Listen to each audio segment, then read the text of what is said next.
හරි තනි සෛලයකින් ඇඟ හැදිච්ච ජීවීන්ට කිසි කරදරයක් නැහැ. ඒගොල්ලෝගේ ඇඟ ඇතුලේ සියලුම ඉන්ද්‍රියකා පිළිලා තියෙනවා. අපේ පුතේ එහෙම බෑ. සෛල එකතු වෙලා පටක හැදෙන්න ඕනේ. පටක එකතු වෙලා අවයව හැදෙන්න ඕනේ. අවයව එකතු වෙලා පද්ධතිය හැදෙන්න ඕනේ. පද්ධතිය එකතු වෙලා ජීවියෙක් හැදෙන්න ඕනේ. දැන් ඔතන ඔය දීලා තියෙන්නේ පුතේ ඒක සෛලික ජීවීන් 4 දෙනෙක්ගේ රූප ක්ලැමිඩෝමෝනාස්, එයුග්ලිනා, ඇමීබා, පැරමීසියම් කියන 4 දෙනා තමයි දීලා තියෙන්නේ.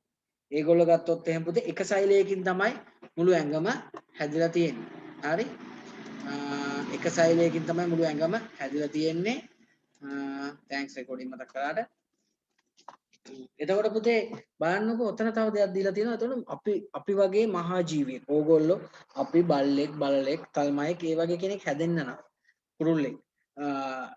මවගෙන් එන ඩිම්බ සෛලයයි පියාගෙන් එන සුප්‍රාණු සෛලය එකතු වෙලා හැදෙන යුක්තාණුවේ ඒක සෛල බෙදිලා අපි ඉගෙන ගත්තා නේද? සෛල විභාජනය, ඌනන විභාජනය, අනුන විභාජනය ඒක අපි ඉගෙන ගත්තා නේද? මතකද මීයෝසිස් මිටෝසිස් දෙකක් ඉගෙන ගත්තානේ. ඒ සෛල විභාජනය වෙලා හැදෙන බහුසෛලික ජීවියෙක් තමයි මෙලොවට බිහි වෙන්නේ. බහුසෛලික ජීවියෙක් තමයි මෙලොවට බිහි වෙන්නේ.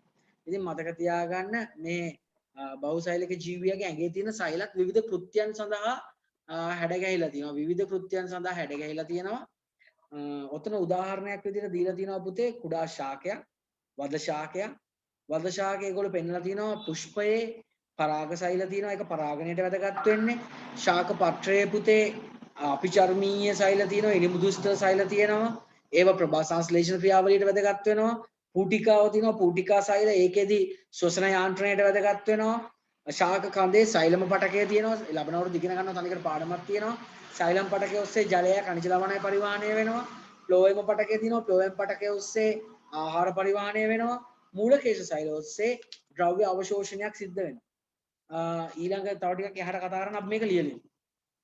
එතකොට අපි සෛලීය සංවිධානය කියන ගිය සතියේ මොකද්ද දාලා තියෙන්නේ පුතේ? අංක 1ද කැපිටල් A ද මොකද්ද දාලා තියෙන්නේ? මුකුත් දාලා නැහැ. පුතේ අංක 1 අංක 1 සෛලීය සංවිධානය. එහෙනම් ලියමු. ස්වභාවික පරිසරය තුල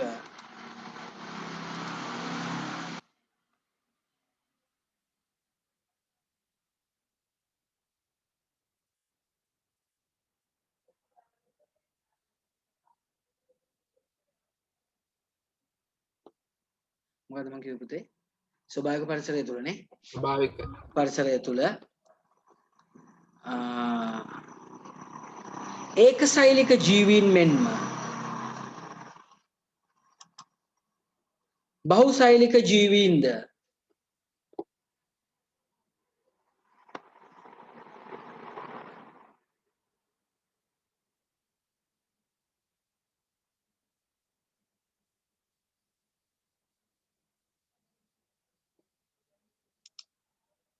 වාසය කරති.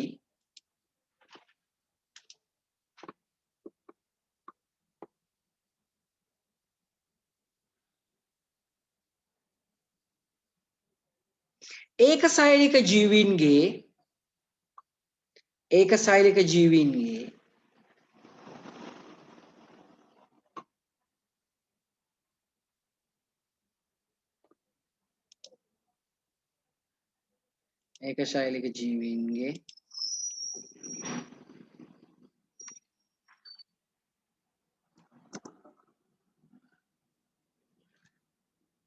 සෛල ඉන්ද්‍රිකා ගණනාවක්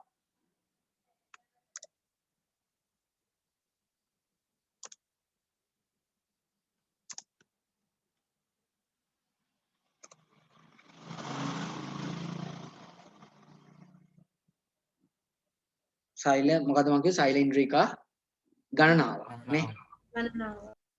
ප්ලාස්ම පටලයකින් වට වී දේහය තැනී ඇත.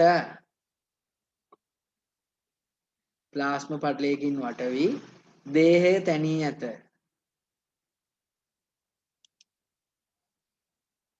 තව ටිකක් වෙලා තියෙනවා. මේ එහෙත්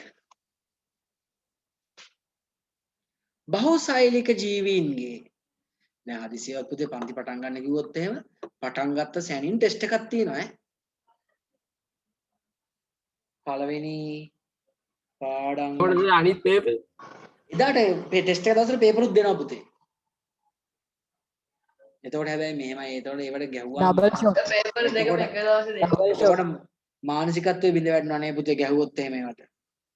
ඩබල් ෂොට් වෙනවා සර් නෑ එහෙම නෙමෙයි මං කියන්නේ. ගහලා පේපර් එකකුත් ලියන්න දුන්නාම එතකොට මානසිකත්වයේ බිඳ වැටලා ධනිස් තුවාල වෙලා එතකොට ඔයගොල්ලෝන කරදරයි නේද පුතේ. දැන් දෙකම එක දවසේ දෙන එක එකට දුන්නා නම් හරි. ඊය පටන් ගන්නවා කියලා කියනවාද කවිඳු මෙහෙම මටත් මේ ආරංචියක් තියෙනවා ඉස්කෝලේ පටන් ගන්න යනවා කියලා. හැබැයි මේ ඊට කලින් ගුරුවරුන්ටයි ළමයින්ටයි ඉන්ජෙක්ෂන් එක දෙන්න ඕනේ පුතේ නේද? ගුරුවරු නම් මම නම් දැන් ඉන්ජෙක්ෂන් දෙකම ගැහුවා සිනෝෆාම් එක ඩෝස් දෙකම ගැහුවා. ළමයින්ට තාම ගහන එක ගැන ඉතින් ලොකු මේකක් නෑනේ ඕක. පෝස්ට් එකක් දාලා තිබ්බට මෙච්චර මැරෙද්දි අම්මලා තාත්තලා යවයිද? ඈ එහෙම මේ පටන් ගන්නවා කියලා කිව්වට මොකක්වත් ආරක්ෂක පිළිවෙලක් නැතුවනේ ක්‍රමවේදයක් නැතුව අනේ මන්දා. දැන් අදත් කොහේ හරි පැත්තක් මේ කොළඹ ආවට තැනක් ලොක්ඩවුන් කරලා නේද කොහේ හරි මේ මොකක් හරි ප්‍රදේශයක් මොකක් හරි වෙලා තියෙනවා කියලා මට උදේ ආරංචියක් ආවා. ඒකනේ පුතේ. නෑ ඉන්ජෙක්ෂන් එක දුන්නා නම් හරි. කිසි අවුලක් නෑ බය නැතුව වීරයෝ වගේ අත හැකි. මේ මම නම් පේන්නේ අනේ වන්ද මේ අවුරුදු ඕලෙවල් ලියන ළමයින්ට තමයි ඉස්කෝලේ යන්නේ නැතුවම ලියන්න වෙයි වගේ ඒ ලෙවල් අයට.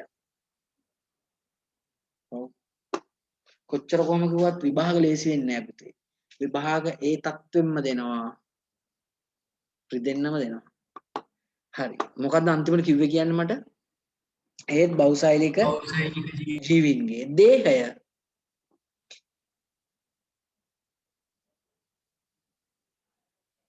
එසේ නොවේ. මොකද කරන්නේ අපි 136 තියෙන රූප හතර ෆොටෝකොපි කරලා අලවමුද? ඔයගොල්ලෝ නන්දින කිව්වා මුන් අරක් කරනවනේ පුතේ. රූප හතර අලවමු නේද? මං කීපක ඇත්තනේ සඳි. අම්මා ක්ලාස්ද පටන් ගන්න දෙන්නේ. ක්ලාස් පටන් ගන්නවා කියන්නේ එතකොට ක්ලාස් පිට දාලා වැඩේ දෙන්න පුළුවන් නේ හොඳට අම්මෝ. කොහොමද ඒක? ලෝක අන්නේ ඈ. ලෝට යාබයත් ඇවිල්ලා අන්න කපටියා. හරි. දැන් සැපති කියලා අහන්නත් බෑ අතරංගුඩ ගන්නත් පුතේ. දැන් සැපති කියලා අහන්නත් බෑ අතරංගුඩ ගන්නවට ටක් කාලා. හරි. අපි අලුත් ඡේදයකට යමු. 8.1 පුළුවන් අය කලට් ගන්න. මම මොකුත් කියන්නේ දැන් රට විවෘත කරා විතරයි ෆොටෝකොපි ලොට් එකක් විතර ගහන්න දිනව ඇති දුවගෙන ගිහිල්ලා පුතේ මේ පොර කකා ෆොටෝකොපි එහෙම ගහන්න එපා ඈ ඇල්ෆා බීටා ගැමා ඔක්කොම ඩෙල්ටා ප්‍රභේද ඔක්කොම අරන් එන්න වෙන ගෙදර ඈ ප්‍රවේශම් වෙන්න පුතේ පරිස්සම් වෙන්න මේ මොහොත පරිස්සම් වෙන්න තේරුණාද හරි අලුත් ඡේදයකට ගිහින් කොහමද දැන් අලුත් ඡේදය යන්නේ සුක්‍රාණු සෛලයක් හා ඩිම්බ සෛලයක් එක්වීමෙන්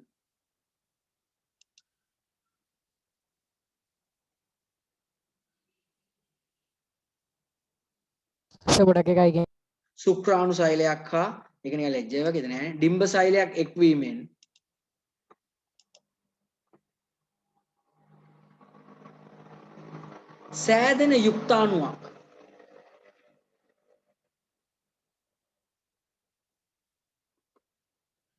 සෑදෙන යුක්තාණුවක් ගත් කල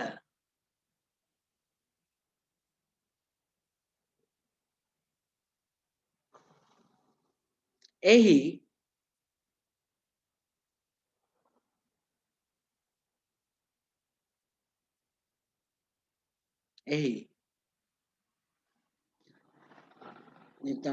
සෛල විභාජනයට ලක්වීමෙන්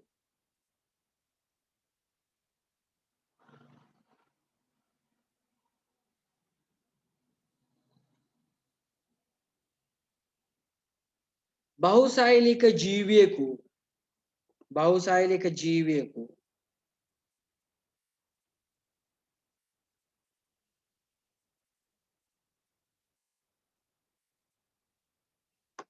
ස්ථාපනය වේ බහුසෛලික ජීවියෙකු ස්ථාපනය වේ.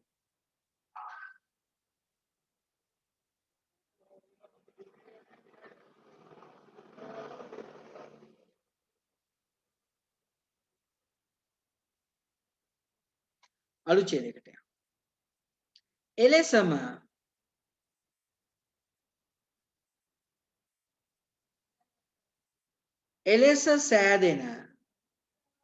එලෙස සෑදෙන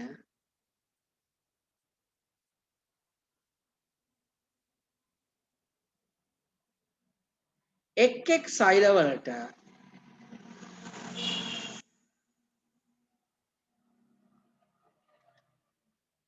පොදු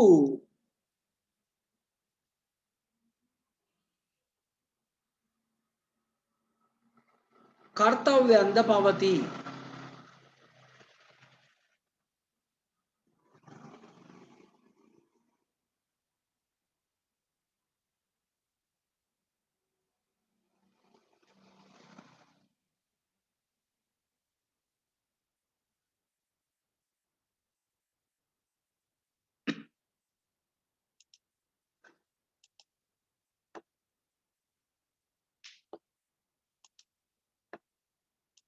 හරි.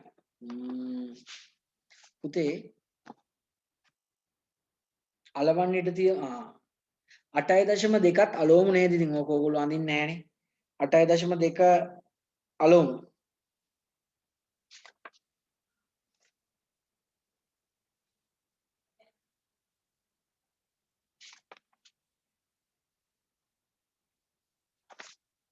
අලුත් ඡේදයකට යන්න.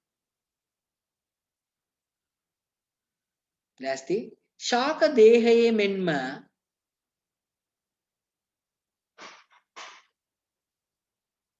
සත්ව දේහයේද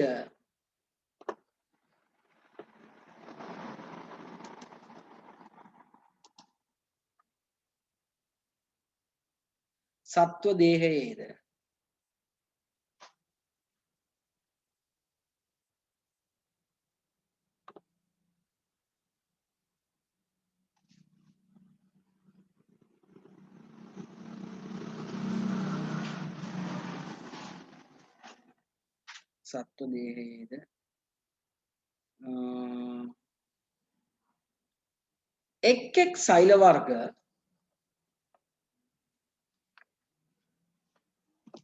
විවිධ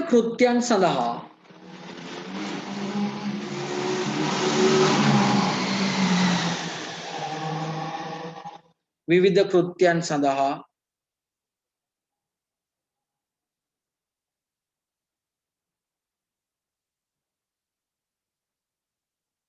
අනුවර්තනය වී ඇත.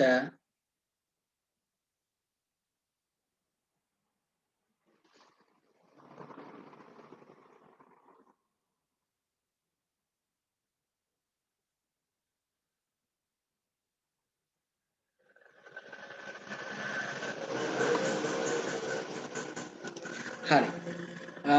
අපි ඒක පොඩ්ඩක් ලියන්නත් ඕනේ නේද? මෙහෙම ලියමු. ශාකයක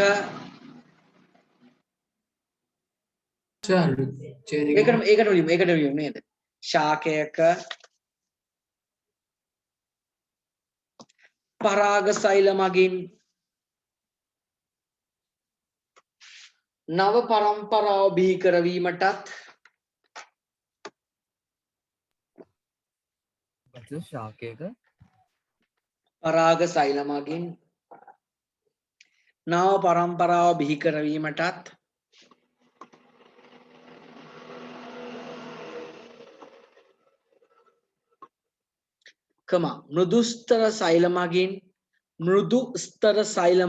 මෘදු ස්තර සෛල මගින්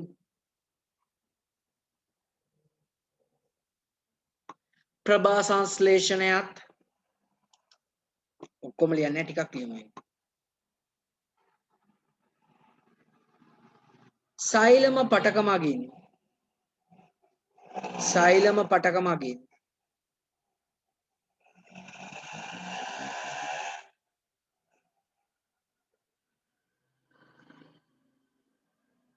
සෛලම පටක මගින්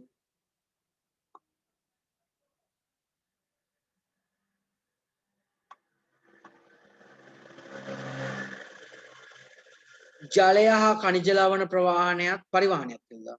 ජලය හා ඛනිජ ලවණ පරිවහනයත්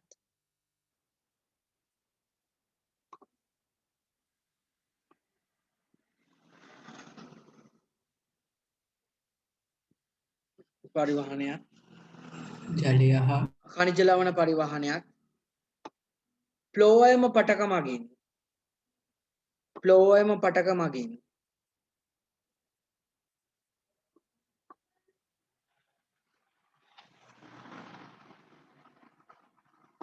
ආහාර පරිවහනයත්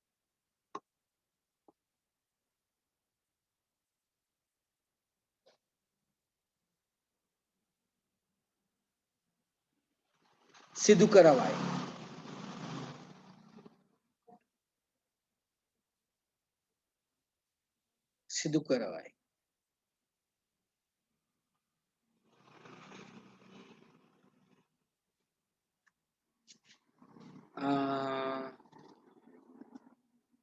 අලවන් ඉට තියන්න පුතේ 8.3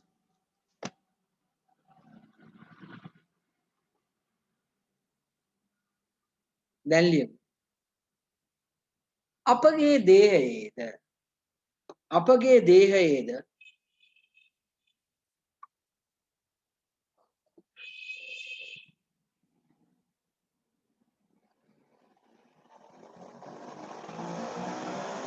පවතින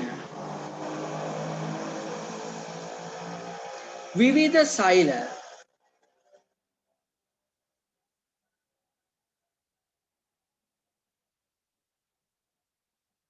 විවිධ කර්තව්‍යයන් සඳහා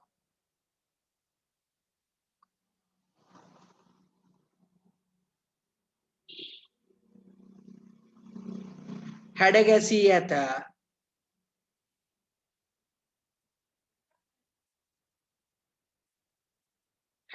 ඇත.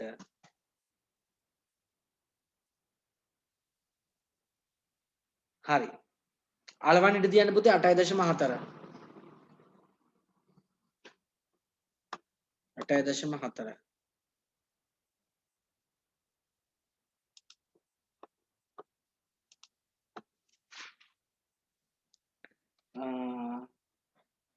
138 බලන්න තියෙනවා. පරිණාමික උසස් බහුසෛලික ජීවීන් තුළ පටක පද්ධති මට්ටම් සංවිධානයක් ඇති අතර එම ජීවීන්ගේ ඉන්ද්‍රියන් පවා දියුණු මට්ටමකට අදාළ කාර්යක්‍රමයට අවශ්‍ය පරිදි නිර්මාණය වී ඇත. බලමු මොනවද ඒ කියන්නේ කියලා. රූපේ තියෙනවා 139. සෛල එකතු වෙලා පටක හැදෙනවා. පටක එකතු වෙලා අවයව හැදෙනවා. අවයව එකතු වෙලා අවයව තමයි ඉන්ද්‍රියන් කියලා කියන්නේ. ඉන්ද්‍රියන් එකතු වෙලා පද්ධති හැදෙනවා. පද්ධති එකතු වෙලා ජීවය හැදෙනවා. උදාහරණයක් විදිහට හර්ට් පේශි සෛල ඒ වගේ දේවල් එකතු වෙලා හර්ට් පටකය හැදෙනවා. හෘද පටකයෙන් පුතේ හෘදය කියන අවයවයේ ඉන්ද්‍රිය හැදෙනවා. හෘදයට අදාළයි පුතේ රුධිර වාහිනී රුධිරය ඒ දේවල්. එතකොට ඒ ඇසුරින් හැදෙනවා රුධිර සංසරණ පද්ධතිය. රුධිර සංසරණ පද්ධතිය, ශ්වසන පද්ධතිය, බහිශ්‍රාවී පද්ධතිය, ස්නායු පද්ධතිය, අස්ථි පද්ධතිය, පේශි පද්ධතිය, ප්‍රජනන පද්ධතිය, ආහාරජීන පද්ධතිය, ශ්වසන පද්ධතිය, ඒ වගේ පද්ධති ගණනාවක් ස්නායු පද්ධතිය, ඒ වගේ පද්ධති ගණනාවක් එකතු වෙලා පුතේ ජීවය හැදෙනවා. තේරුණාද? පටකයක් කියන එකත් පොඩ්ඩක් මතක තියාගන්න වෙනවා මෙතෙන්දී. බලන්න උතන දීලා තියෙනවා නිශ්චිත කාර්යයක් සඳහා විශේෂණීය වූ සෛල සමූහයක්. ඒක සම්පූර්ණ ඩිෆිනිෂන් එක විදිහට ගන්න බෑ. යම් කෘත්‍යයක් හෝ කෘත්‍යයන් සමූහයක් ඉටු කිරීමට අනුවර්තනය වූ පොදු සම්භවයක් සහිත එකම වගේ පොදු සම්භවයක් සහිත සෛල සමූහයක් තමයි පුතේ පටකයක් කියලා කියන්නේ. හරි? අපි ලියමු. ජීව දේහවල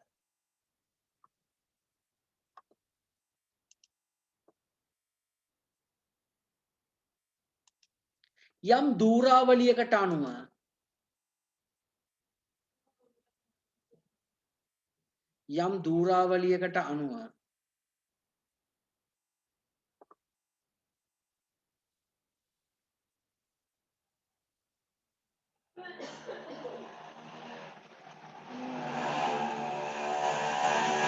සැකසී ඇති නිසා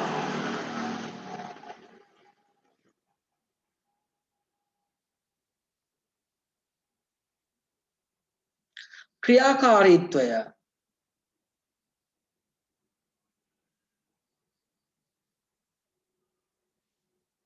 මනාව සිදුවේ.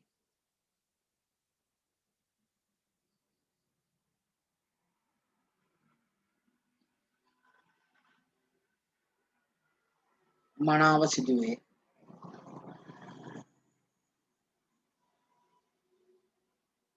පුතේ ඔයගොල්ලෝ ලස්සන්ට මේ සෛල එකතු වෙලා පටක එකතු වෙලා අවයව එහෙම නැත්නම් ඉන්ද්‍රිය එකතු වෙලා පද්ධති එකතු වෙලා ජීවිය කියන එක කෙලින් මේ දෙක එක කෙලින් ගන්න බලන්න මේව. සෛල, පටක, අවයව, පද්ධති ජීවිය කියන ගානට එක කෙලින් ගන්න ඉඩ තියන්න. දෙකම එක කෙලින් ගන්න ඉඩ තියන්න ගානට. සර් මේ 8යි 5 එක 8යි 5යි 8යි 6යි දෙකම එක කෙලින් බැලන්ස් කරලා ගන්න උත්සාහ. අපුතේ අඳින්න නම් බෑ. අලෝල ඉවරලා ඒකට ගැලපෙන්න අරක ලියන්න තියෙන්නේ නේද?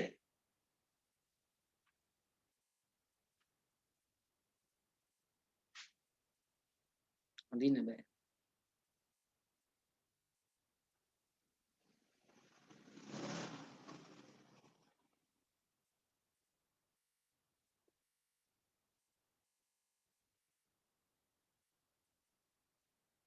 හරි ලියමුද?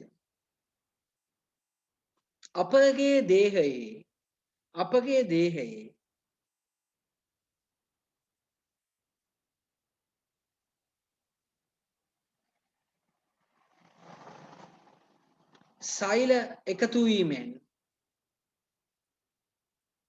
සෛල එකතු වීමෙන්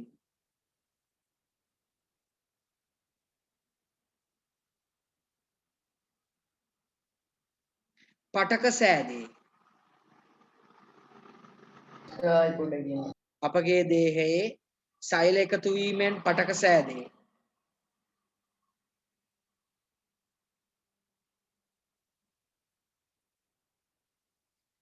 පටක එකතු වීමෙන්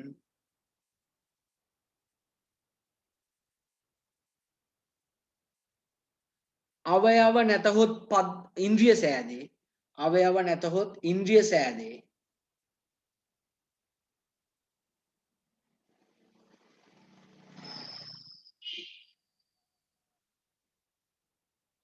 ඉන්ද්‍රියන්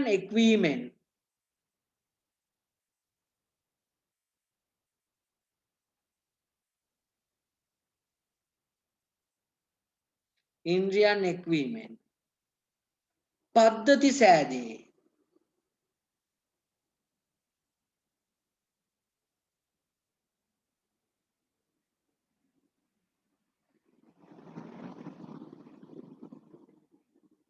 මෙම පද්ධති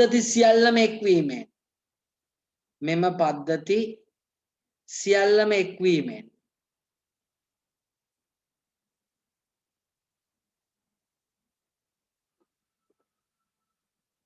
ජීවියා සෑදේ.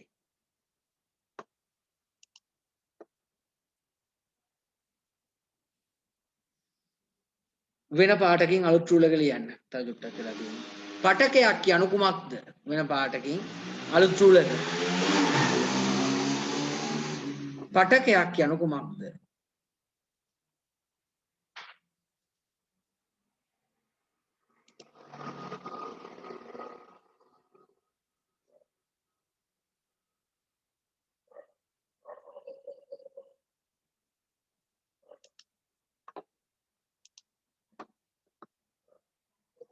හරි.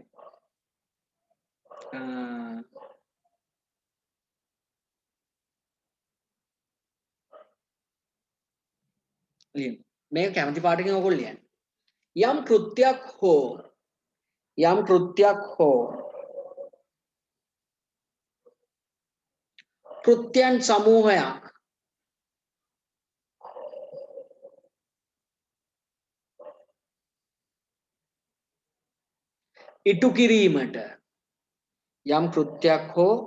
කෘත්‍යයන් සමූහයක් ඉටු කිරීමට අනුවර්තනය වූ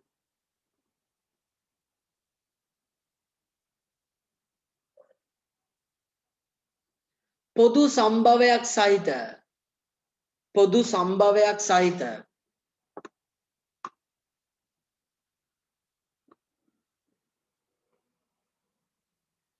සෛල සමූහය